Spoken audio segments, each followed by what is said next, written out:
아무리 찌는 더위였지만 그래도 다가오는 가을은 또 이겨내지 못하는 것을 봅니다. 반드시 우리에게 다가올 것은 다가오는 거지요.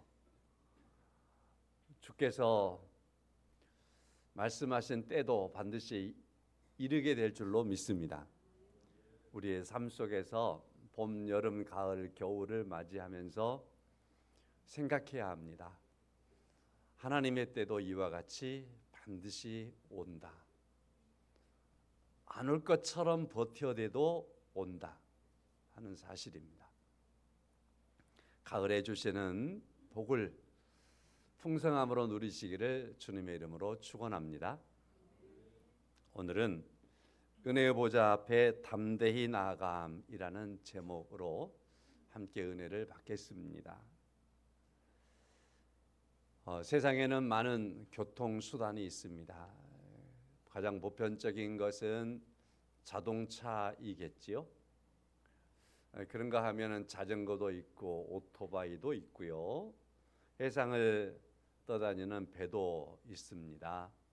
그리고 하늘을 나르는 비행기도 있습니다. 미국에서 이 세상에 존재하고 있는 교통수단들을 조사하면서 가장 안전한, 사망률이 가장 낮은, 가장 안전한 교통수단이 뭐냐라는 것을 발표를 했습니다. 통계학적으로 이 교통수단들이 거리를 다니는 것을 가지고서 사망률을 찾았어요. 그랬더니 비행기가 가장 안전한 교통수단이라고, 현대에 존재하고 있는 교통수단 중에서 비행기가 가장 안전하다라고 발표를 했습니다. 거리 대비 사망률을 보니까 비행기는 가장 안전해요. 오토바이가 같은 것은 비행기에 비해서 수십 배, 수백 배 그러한 위험해요. 자, 그런데도 불구하고 사람들에게 무엇이 가장 위험한 교통수단이냐라고 물어보면 많은 사람들이 비행기가 가장 위험하다라고 대답을 한다는 겁니다. 가장 안전한 수단인데 비행기를 가장 위험하다라고 사람들이 생각하고 있다라는 거예요. 물어보면 그래서 그렇게 쉽게 대답을 한다는 거죠. 왜 그럴까? 왜 많은 사람들이 가장 안전한 비행기를 가장 위험하다라고 생각하고 있을까? 이런 것도 이제 학자들의 책임이겠죠. 그들이 연구해내야죠.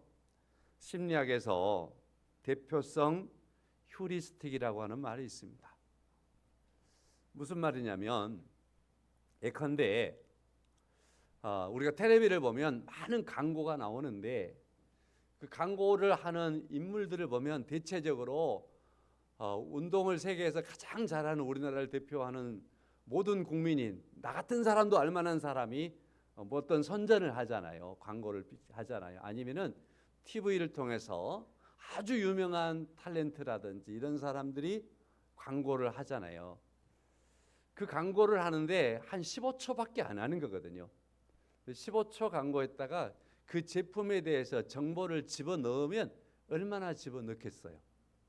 그냥 그가 옷을 선전한다면은 예를 들어 손흥민 선수가 옷을 입고 여기다가 그 마크를 제대로 드러내고서 광고 잠깐 하고 이상한 모습 보여주고 샥 지나가 버리거든요. 그런데 사람들이 그 메이커를 기억하고 누가 그것을 광고했는가를 머릿속에 담아놓는 거예요. 그런데 실제적으로 그가 광고한 것보다도 다른 제품이 훨씬 더 우수하고 기능성도 뛰어나고 가격 대비해 보더라도 이게 훨씬 나은데도 두 제품을 딱 내놓고 보면 이 옷보다도 이 옷이 한 5배 비싼데도 불구하고 사람들이 이게 더 좋다 그렇게 하고 산다는 거예요. 그러나 이 옷에 대해서 아는 것이 뭐 있느냐 하면 없는 거예요. 누가 입고 선전했잖아. 이게 다예요. 사람들의 머릿속에 강한 어떤 것이 그냥 쑥 들어와서 그게 남아 있어 버린다는 거죠. 광고에서 이걸 이용하는 거죠. 잘 이용하면 장사를 잘 할 수도 있지만, 그러나 그것에 속으면 손해를 볼 수도 있습니다. 장단점이 있겠지요.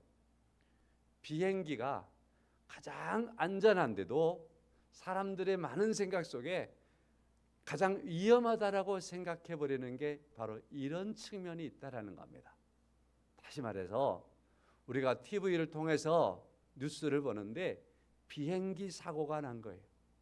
그거에 대해서 자세하게 길게 반복해서, 그리고 그 그림 영상을 보여주면서 얼마나 참혹했는가 하는 것을 보여준다는 거예요. 그 사람들이 그걸 보면서 너무 안타까워 그걸 머릿속에 딱 담아놓는 거죠.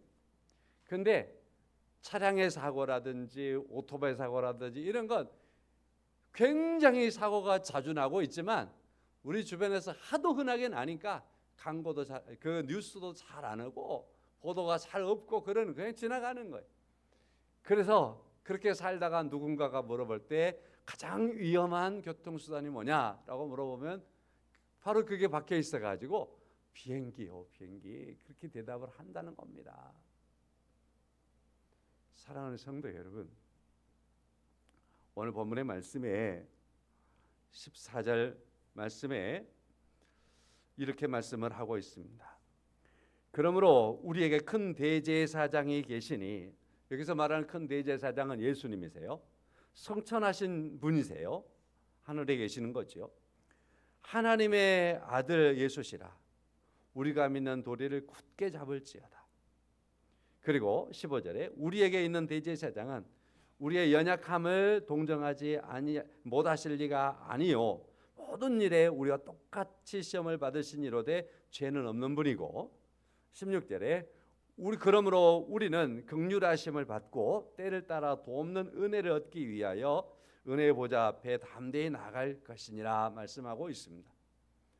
여기에서 큰 대제사장이신 예수님은 우리가 반드시 믿어야 할 그러한 분이십니다. 왜냐하면 우리가 너무너무 연약한데 연약한 우리를 늘 도와주시고 항상 돕고 계시고 지금도 돕고 있고 우리 곁에 있고, 이분이 우리를 붙들어주지 않으면, 우리를 도와주지 않으면 우리는 한시도 살 수 없을 만큼 그렇게 부족한 존재들인데, 우리를 하나님 예수님께서 도와주셔서 이 땅에서 이처럼 누리며 살게 하는 이러한 삶을 넘어서 영원한 하나님의 나라, 하나님의 보좌 앞에까지 나아갈 수 있도록 하는 그러한 은혜를 우리 예수님께서 우리에게 끼쳐 주었는데, 그리고 현재에도 이 은혜를 통해서 우리를 돕고 계시는데, 우리의 일상 속에서 이 도우심이 항상 흔하게 계속되어 있음으로 말미암아서 사람들이 주님께서 우리를 돕고 있는 것을 인지하지 못하고 살아가 버려요. 그래서 묻기를 우리를 도와준 이가 누구냐라고 물어보면, 어떤 이는 내게 장학금 줬던 그 사람이 나를 최고 도와준 분이라고 그렇게 보기도 하고, 어떤 이는 리어카를 끌고 가는데 리어카를 밀어줬던 그분이 바로 제일로 나를 도와줬던 분이라고 그렇게 말하기도 하고, 생활 속에서 내 생각 속에 쑥 들어와 있는 그 어떠한 그 한 사건이 나를 도왔던 것으로 인지가 되어 있는 거라는 거죠. 실상은 나의 모든 생활과 나의 삶, 영원부터 영원까지 나의 돕는 분이신 큰 대제사장이신 예수님께서 나를 돕고 계시는데, 그 돕고 계시는 주님을 놓쳐버리고 있는, 주님의 도우심을 알지 못하고 고백하지 못하는 바로 그러한 삶들을 우리 많은 사람들이 살아가고 있다라는 것입니다. 성도 여러분, 오늘도 주께서 여러분과 저를 돕고 우리를 동정하시며 우리 곁에 계시며 계속해서 우리에게 하나님의 그 은혜를 우리에게 더하시기 위해서 은혜의 보좌 앞에 계시는 그 주님이 여러분 가정을 지금도 돕고 인도하고 계시는 것을 믿습니다. 그 주님의 도우심을 기억하면서 산다면 우리는 하나님의 은혜의 보좌 앞에 나가는 그러한 삶을 사는 삶을 사는 자라고 말할 수 있습니다.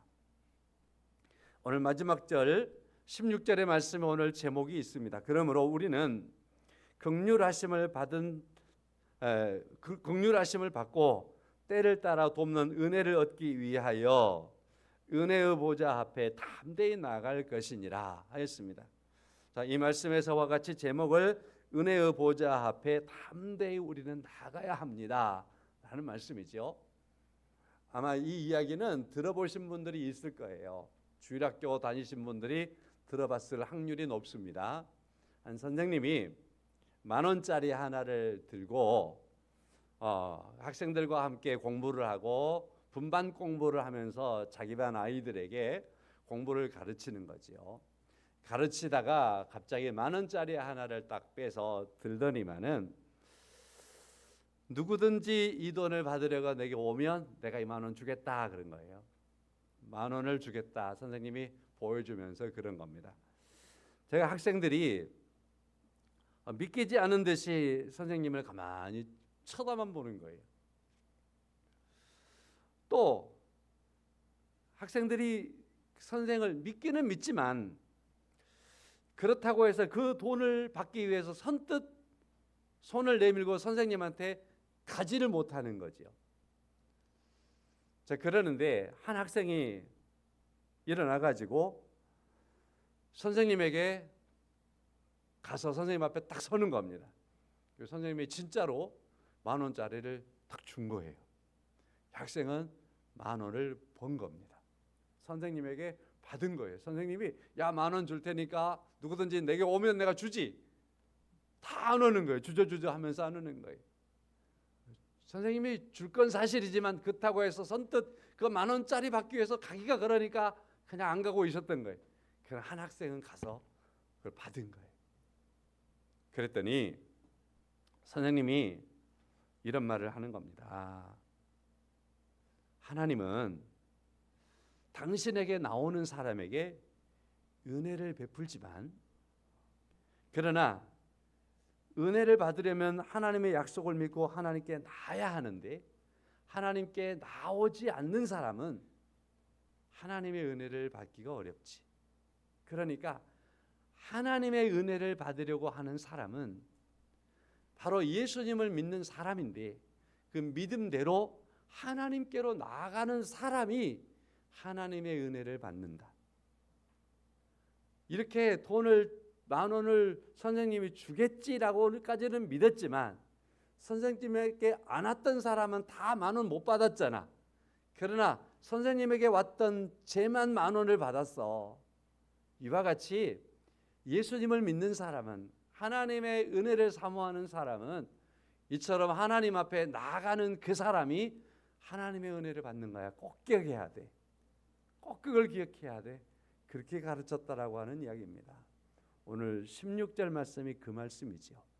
그러므로 우리는 긍휼하심을 받고 때를 따라 돕는 은혜를 얻기 위하여 은혜의 보좌 앞에 담대히 나아갈 것이니라 하였습니다.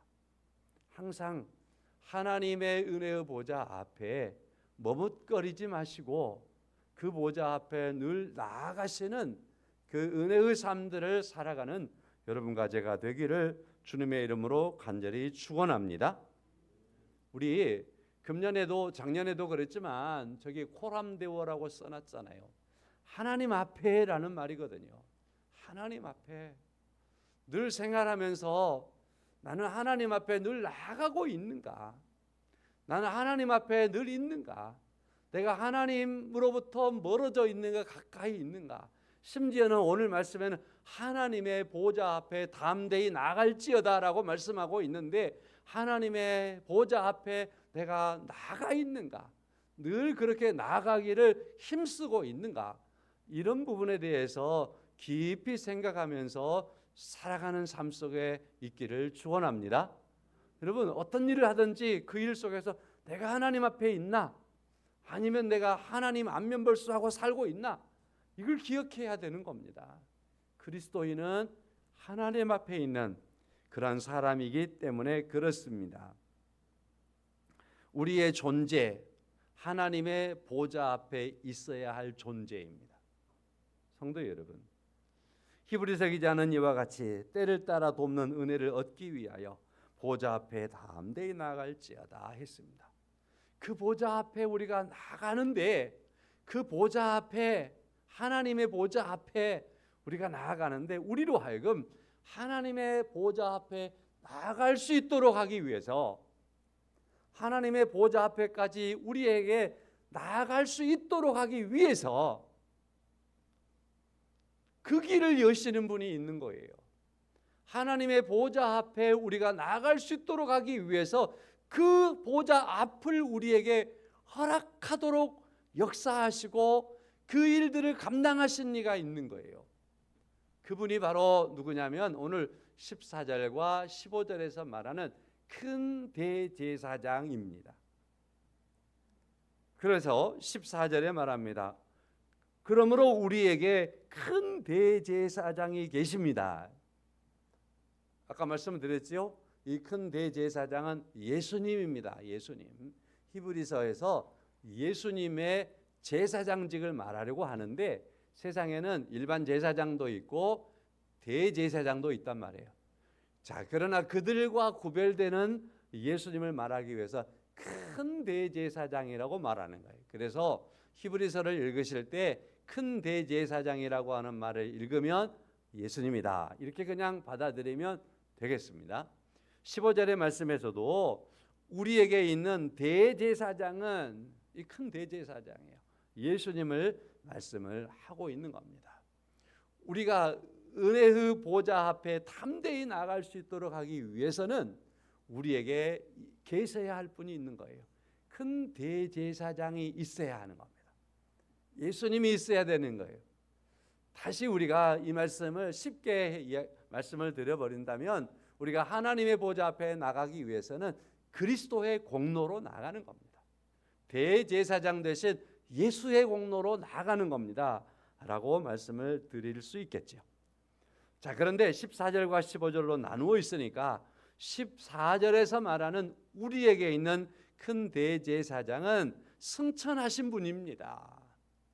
하나님의 보좌 앞에 계시는 분, 하나님과 함께 계시는 분, 지금 승천하셔서 하나님의 보좌에 계시는 분입니다.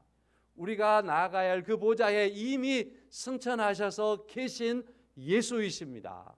우리의 대제사장입니다. 여러분, 그 예수님에게는요, 왕이라고도 말할 수 있고요, 선지자라고도 말할 수 있고요, 제사장이라고도 말할 수 있는데요, 제사장이라고 말할 때는 하나님과 우리에 대하여서 가교 역할을 해주시는 분이에요.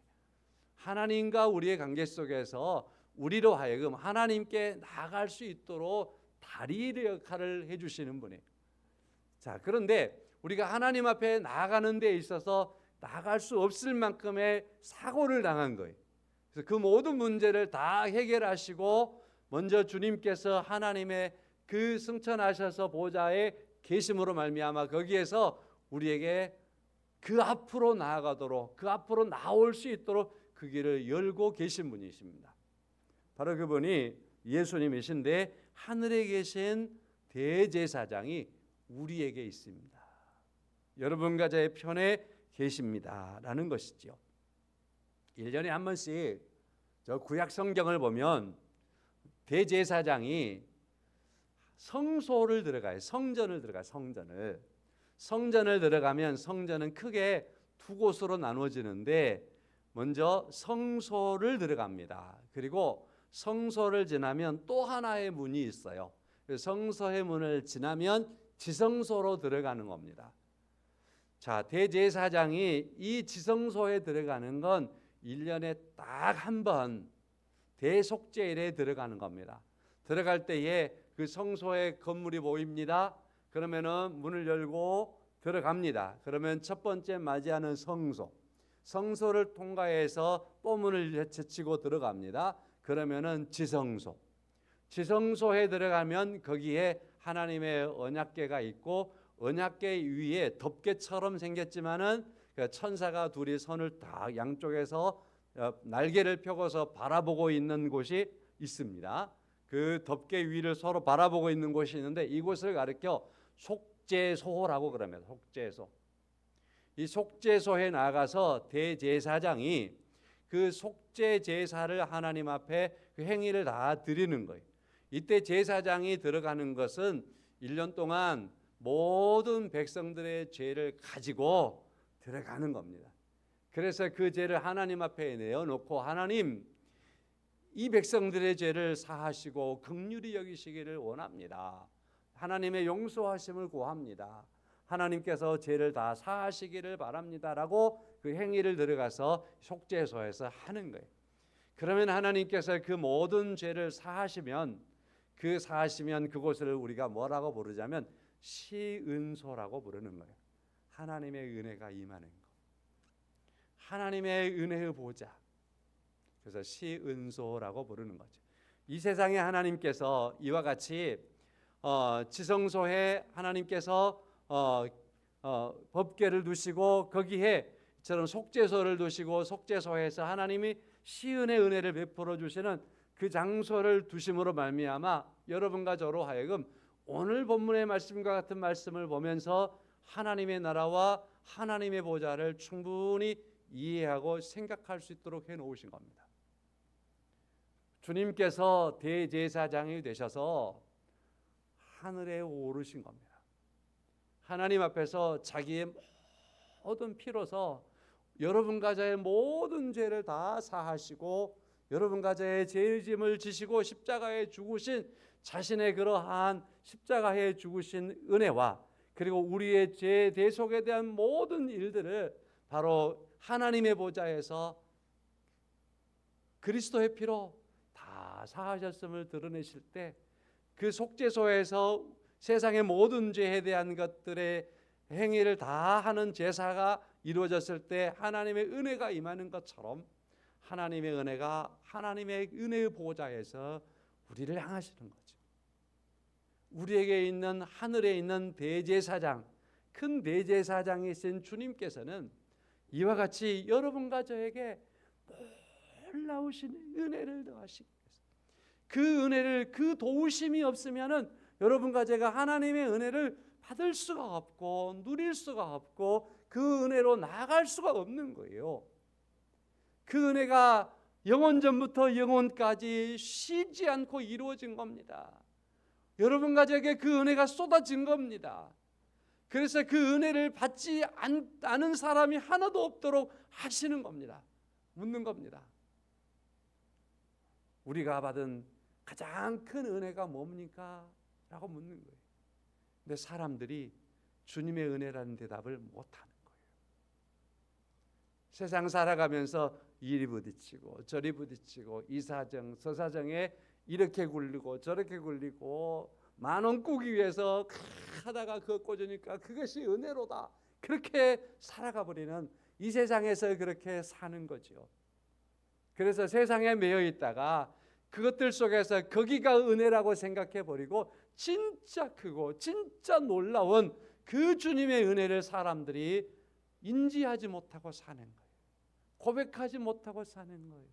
그런데 여러분과 저에게 있는 큰 대제사장의 은혜로 우리에게 이처럼 놀라운 은혜가 있음을 여러분과 제가 하나님의 말씀을 통해서 만나니 우리가 살아가면서 은혜 하면은 우리가 말할 때 주님이십니다. 주의 은혜가 내게 가장 큰 은혜입니다. 그 은혜가 나를 살렸습니다. 그 은혜가 내게 복이었습니다. 그 은혜는 이 땅에서의 가치를 넘어서 영원한 가치를 내게 허락하신 은혜라는 사실을 고백하며 사는 그러한 삶들이 주 안에 있기를 주님의 이름으로 간절히 축원합니다. 그래서 14절의 말씀에 하반절에서 이렇게 말합니다. 우리가 믿는 도리를 굳게 잡을지어다. 하늘의 보좌에 계신 승천하신 그 주님께서 이루신 큰 놀라운 예수 그리스도를 우리가 믿을진데 그 믿는다면 그 도리를 다해야 합니다. 도리를 다해야 됩니다. 여러분과 저에게 주님께서 이 놀라운 은혜를 허락하여 주었는데 우리가 주님께 대하여서 가져야 할 우리의 도리는 뭘까요? 사람들이 그런 말 하잖아요. 쟤는 그렇게 사랑과 은혜를 받았으면서도 도리가 없어. 도리가. 그럼 이해되시죠? 도리를 알아야 돼요. 그렇다고 한다면 우리의 큰 대제사장이신 예수님께 대한 우리의 도리가 뭘까요? 답이 본문에 있어요. 그건 바로 믿는 겁니다. 그 예수 그리스도를 믿는 것이 도리입니다. 믿음의 도리라고 하는 거예요. 믿음의 도리. 우리의 큰 대제사장 되신 예수 그리스도를 믿는 것이 오늘 여러분과 제가 살아야 한 삶 속에서 그리스도에 대한 우리의 도리입니다. 큰 대제사장에 대한 우리의 도리는 예수님을 위해서 땅을 파고 돈을 벌어서 11조를 하는 게 아니고 여러분과 저로 하여금 주께서 원하시는 우리의 도리는 예수 그리스도가 어떤 분인 것을 알고 그분에 대한 믿음, 그 믿음의 도리를 갖는 겁니다. 그 믿음의 도리는 많은 측면에서 나타날 수 있겠지요. 이제 감사로 나타날 수 있고 찬양으로 나타날 수 있고 예배하는 모습으로 나타날 수 있고 헌신한 모습으로 나타날 수 있고 누군가를 도와주면서 주의 이름으로 도와주는 가운데 나타날 수도 있고요. 많은 측면에서 나타날 수 있겠지요. 성도 여러분, 생각합시다. 믿음의 도리를 우리가 가지고 사는 게 그리스도인 된 우리의 모습이에요 하는 겁니다. 그 다음에 14절 하반절에서 잡을지어다. 믿음의 도리를 여기서 잡을지어다, 단단히 쥐다 그런 뜻이거든요. 믿음의 도리는 절대 놓으면 안 되는 거예요. 절대 놓으면 안 되는 거예요. 놓으면 안 돼. 놓으면 죽어요. 알았습니까? 이거 놔버리면 죽어요. 요즘에는 그 안전장치를 다 해가지고 놀이기구를 이렇게 타고 이렇게 하잖아요. 옛날도 그랬지만 이제 근데 군인들이 유격을 받을 때에는 높은 산에서 강으로 이렇게 도하하는 그러한 줄 하나 타고 착 내려. 중간에 오면은 물론 조금의 안전장치를 하긴 하지만 오면은요 산골에 떨어져 죽어요. 그렇죠? 제가 타봤거든요.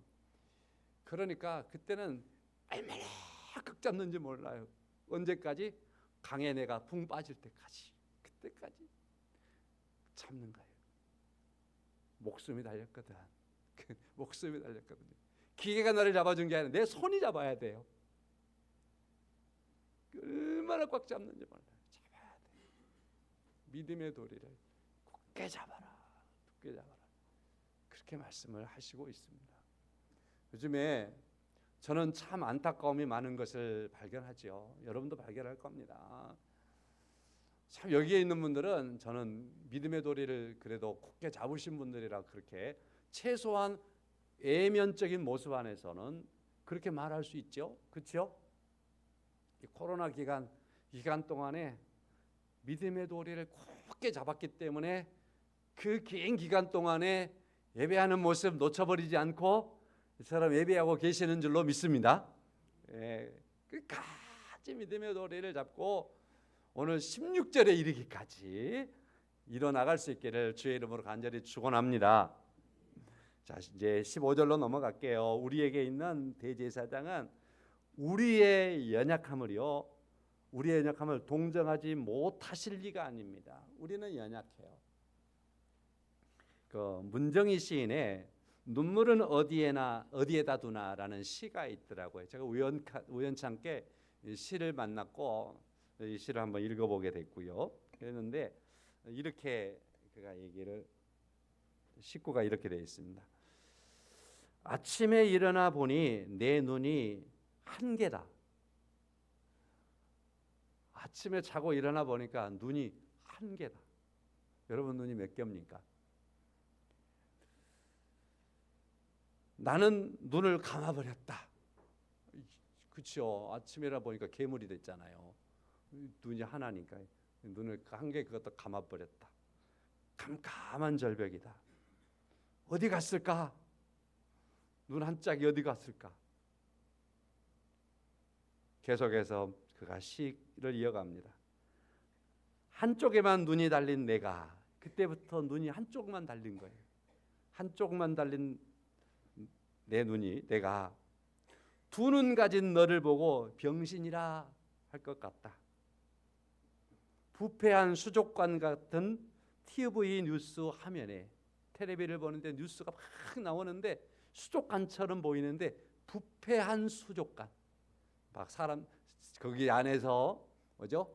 그 물고기들이 막 죽어가고 썩어가고 막 있는 그 모습이 보이는 부패한 수족관처럼 보이는 게 텔레비, 여기 텔레비 저만 보이네요.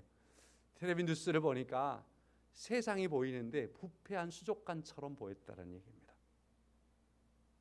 한 눈 가진 사람과 두 눈 가진 사람이 서로 야 이 병신아 그러고 있다. 저는 이것을 보면서, 이 시를 보면서 이 세상의 연약함을 보았습니다.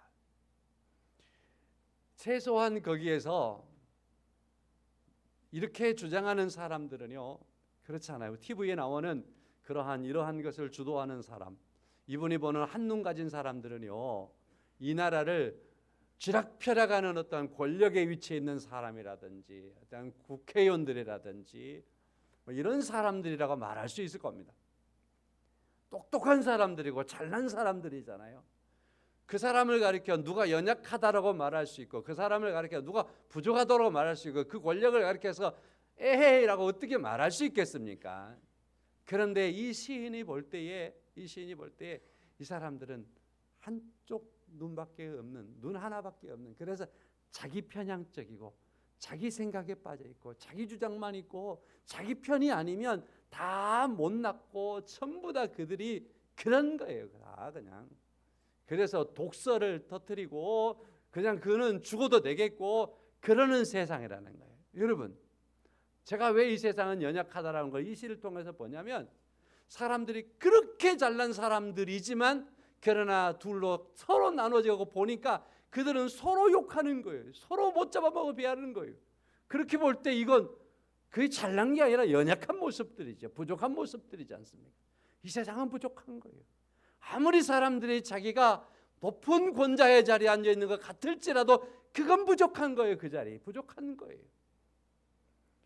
많이 부족한 거예요. 그래서 한 눈 말고 두 눈 준 거예요. 하나로 보면 부족하니까.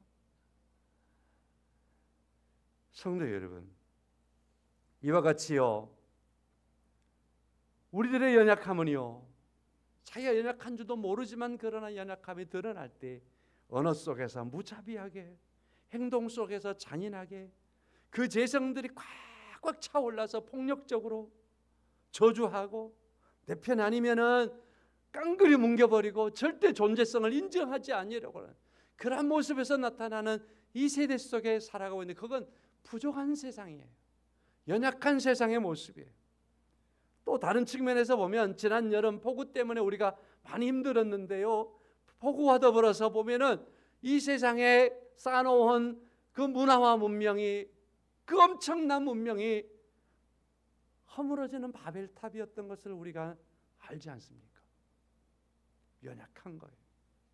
지난주간에도 참 안타까운 일, 아프리카 저쪽 서아프리카 끝에 있는 모로코라는 나라에서 지진이 일어나서 1,300명 이상의 사람들이 죽고 수천의 사람들이 어려움을 당하고, 그렇게 되는 이 세상, 얼마나 이 시대와 사람들이 자연과 큰 힘 앞에서 연약하고 무력합니까?